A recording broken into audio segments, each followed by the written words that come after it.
Okay, every pony, after a chapter that was surely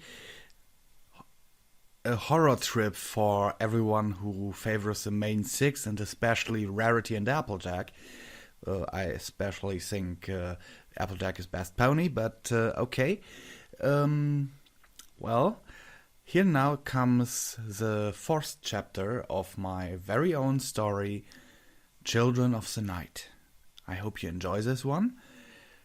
And, well, let's get started. Children of the Night, Chapter 4. A Light in the Dark. Goldshield sat down on the table of the inn Moonsinger had brought them to. Quick Arrow and Pincushion were ordered to guard room number 31, in which Princess Celestia rested. The other three guards rested in their respective rooms. A steaming hot jug of tea was placed in front of her by a grey-coated earth pony stallion, who was this inn's landlord. "Here, that should ease your nerves a bit. I hope Moonsinger hasn't given you too much of a hard time, Captain Goldshield." "Just call me Goldshield. Goldsinger made it quite clear that my rank doesn't mean anything here." "Well, even so this is true, you still are a captain of the Royal Guard," he said while sitting down at the table across from her. "She was quite friendly the second half of the way, but I don't think it was quite necessary to lead us all the way out to Moonlight Farm, just to come back here in the end." The landlord looked at her for a moment, wide-eyed, then burst out in laughter. "So she gave you the scenic route, then? Figures she would. But please don't hold it against her. It's just her telling you that she may like you, but has to get used to you for a while." Well, with her eyes glowing like that, it looked more like she was ready to pounce on me than to invite me to her birthday party. "You mean like this?" he asked as his eyes began to glow like the moon. Yeah. This is not really a sign of rage, Goldshield. In fact, our abilities vary from those you know from daylight ponies. I'm sure our mother has already told you about this. Our glowing eyes come forth when we call upon our dear mother's gifts. For me, as an earth pony, it is increased physical strength. Unicorns use it to strengthen their magic, and Pegasi fly faster than any of your daylight Pegasi could ever dream of. The problem is that continuous use of these gifts exhausts their user pretty fast. We are just mortals after all. Our bodies are not made to wield such power," he explained as his eyes went back to their normal chestnut color, and he took a sip out of his own jug of tea. "So, why is it that Moonsinger is so angry towards us, that she calls upon those special powers?" Goldshield inquired as she tried the tea Bright Light had poured her. He put his jug down on the table and began to scratch his head with one hoof. "I don't know if I should tell you. It goes back all the way to the time before we came to live here, so basically it's a private thing for Moonsinger. But I guess you have a right to know, since she can be misunderstood at times. I was, you must know, one of the foals who was in the same orphanage as her, so I know most of her backstory. Do you really want to hear that? It's a sad one, but it has a good end." "Yes, please. I just want to understand why she hates us so much, and especially Princess Celestia." "She doesn't hate you. She just doesn't feel any sympathy for you either. You mean nothing to her, that's all. It's quite easy to tip her off, though, since our mother made the only mistake I can remember by telling us about Celestia's refusal to let her found the garden officially. You must know that back in the day there were many, many orphanages that burst with orphans. I myself lost my parents in a fight between Pegasi and earth ponies. Some others became discordant and just abandoned their foals. Moonsinger, or Cherry Scotch as her name was back then, was one of those. In our orphanage there was also a shortage in food, toys, or even books so we could learn something. All those things, however, were very expensive, and we orphans didn't get any allowances. Some, who didn't have the luck of being in an orphanage, sold their bodies to make some bits. Oh, don't look at me like that. Full prostitutes were quite common back then. It was illegal, of course, but no one really cared. Nor did they care for those who got injured while doing it. They simply died miserably in the streets." He took another sip, watching Goldshield carefully to estimate her reaction. The only expression he saw, however, was one of utter surprise and interest.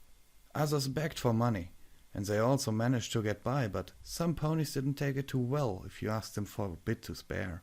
I heard of foals who were beaten up by adults just for asking for a bit so they could afford a bite to eat."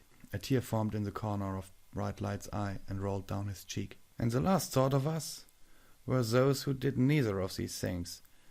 They either stole stuff from stores or raided trash bins at night. In the most orphanages, there were those foals who we called attention whores. They did everything to make our caretakers like them, and as a result, some of them were chosen. The chosen ones were always well fed and cared for. They even had a certain degree of education. They never received a single beating like the rest of us. Why was that, you ask? I see the question in your eyes. The answer is quite simple. In case of an inspection, of course, they could always hide away the rest of us and only present a few chosen foals to the inspector. He took another sip from his tea, giving Goldshield the opportunity to throw in a question. But if you say there were foal prostitutes, does that mean Moonsinger? No, never. She would never have done such a thing. Cherry was a gentle pony, and even so you might not guess it nowadays, she was also rather shy towards other ponies. She overcame that flaw, however, when it came to taking care of us. She begged on the streets of Huffington and raided trash bins at night to provide us with food so we wouldn't starve. Judging from the look on your face, you have never been in the danger of starving. I can tell you that, if you had ever been, you wouldn't look that disgusted. If you are really hungry because all you had all day was just a small bowl of moldy hay, then another person's trash seems like a 5-star dinner. Anyway, I'm trailing off. There's only a part of this story I can tell you on my own account. The rest I heard from our mother. I never ever dared to ask Cherry Scotch about it, since I thought it might be a touchy subject. What happens at night was this. He leaned forward on the table, looking Goldshield deep in the eyes. Our orphanage had gotten wind of an upcoming inspection by Princess Luna, as you refer to our dear mother. Since it was common knowledge back then that she slept during daytime, even so she could stay awake for weeks if she has to, our caretakers sent us to bed pretty early. They got their chosen out and waited for the princess. Cherry took that opportunity to go out earlier this night to get food from the trash bins in the nearby shopping district. It was, as she told me once, always a case of who was there first, because other foals obviously had the same idea of getting food. That night, however, Cherry's luck finally ran out. There was this one store owner. I think it was a bakery or something like that. However, he was a really bulky one. Very strong with a very short temper. I don't remember his name, since it's been so long, and I never fancied associating with him. Well, he was also known to be a regular customer to some of the foals. It was also common knowledge that some of the deaths in the streets went to his account. Then why did no pony do something about it? That's not only illegal, but that sounds like a case for a life sentence in the spice mines. Surely the Royal Guard would have... Goldshield interrupted him, but Brightlight just sighed. The Royal Guard had only about 20 members back then, and they had their hoofs full, guarding the palace and the princesses. An organized group of law enforcers was just non-existent in the time. Anywho, where was I? Ah yes, Cherry. Cherry was about to get a bunch of slightly burnt pastries and bread from his trash, as he came out into the alleyway through his store's back door. From what I hear, he was not too pleased by his discovery. He beat her into an inch of her life, even though she was trying to escape him. But apparently his grip on her was too firm. Had she managed to break free, I am sure up to this day that she could have outrun him. Sadly, even her magic wasn't of any use back then, since she couldn't even use telekinesis yet. So when he had finished to vent his anger on her, he tried to have his way with her right there in the alleyway. Had he succeeded, he would most likely just have ditched her body somewhere, and she would have been just another prostitute that had died. Just before he could, however, our dear mother passed by the alleyway and just happened to hear Cherry's muffled screams. She dashed in there and tackled him off Cherry Scotch. I don't know if the light wasn't good enough for him to notice her wings, or if he just didn't care, but obviously he thought it was his lucky day. He thought he might get 2 mares for the price of 1. But he had underestimated our mother. She has never even told us what she did before she became a council member in the old Equestria, but she disposed of him in a matter of seconds. When the royal guards that had fallen behind caught up with our mother, he was crouching in a dark corner of the alley. He was immediately charged with attempted rape, uncalled for violence towards a minority, and an attack on royalty. He didn't resist as one of the guards took him away to the nearest watch station to imprison him. I think you will never guess what happened next. Well, she ordered the guard to take Moonsinger and bring her home? He laughed again, this time brought his hoof down several times on the table as if she had made a particular funny joke. No way. She levitated her on her back with her magic and carried her all the way to the orphanage. The remaining guard she ordered to get a cart and confiscate all the products inside the shop, then follow her. When she reached the orphanage, she gently put her into a bed and fed her with some of the bread and milk the guard had brought with him. She completely ignored our caretakers while she did so. They were making to store away the food she brought, but as she noticed this, she snapped and pointed at us, who had gathered around Cherry Scotch's bed. "Look at these fowls! They didn't have anything decent to eat in weeks, by the looks of it. Judging from the ones that stand around you, you were trying to fool me into believing everything was going fine here, but that is far from the truth." Then her voice became calmer, and she gestured to us to indulge in the cartload of food. I don't think I have to mention that we did.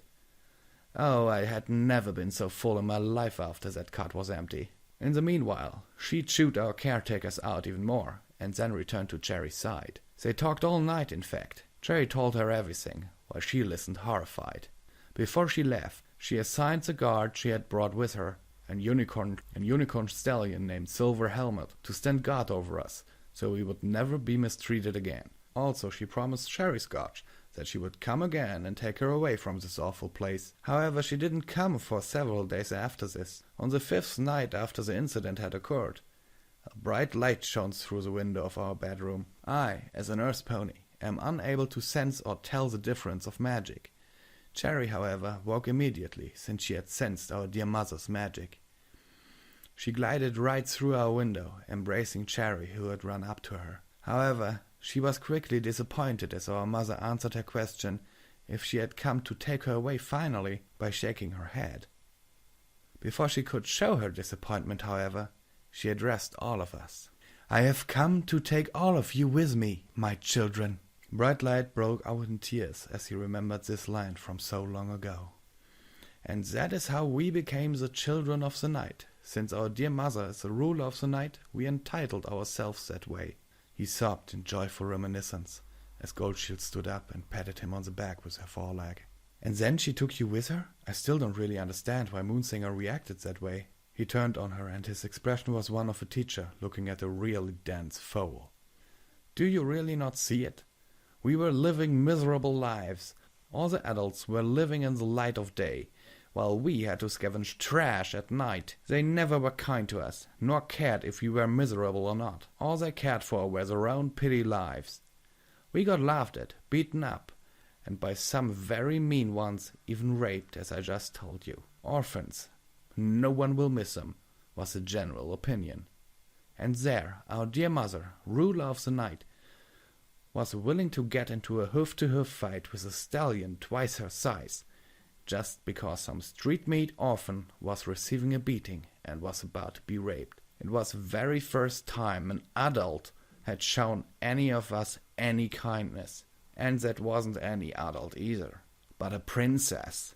She could have cared less about us.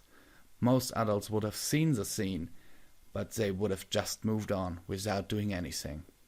That was when Moonsinger, or as I usually still call her, Cherry Scotch, started to act different towards ponies who preferred the light of day. After her mother had told us about her sister's refusal to do anything about our situation, however, she grew more than cold towards Celestia and her subjects. Our mother's banishment didn't help ease her opinion on that account either. It was shortly before that banishment that, for some of us who had already had the cutie marks, they changed. Mother always told us that it had something to do with the barrier, and I don't have a reason to disbelieve her. It was then, by the way, that Cherry Scotch, after a discussion with our mother, changed her name to Moonsinger. For her, it was the last tie to be broken to her former life in the light of day. "But you can't grow your crops without the sun." "No, we can't, but we can harvest them at night. I'm sorry, Goldshield, but you still think too much as a daylight pony, and that will be so for a while. Your sun may be brighter than the moon, but you don't see the other differences.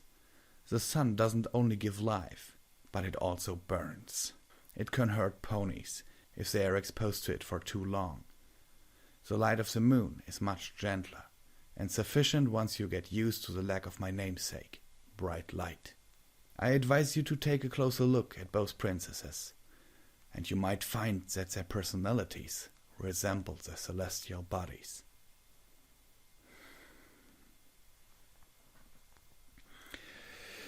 Okay, every pony, here we are. Chapter 3. Hope you enjoyed it. Well, there's nothing else to say. Chapter 4. Sorry, it's already late. Now I will cut out my bloopers and upload this to YouTube. How you like that? Or, like Applejack would say, how you like them apples? Sincerely yours, Visual Pony.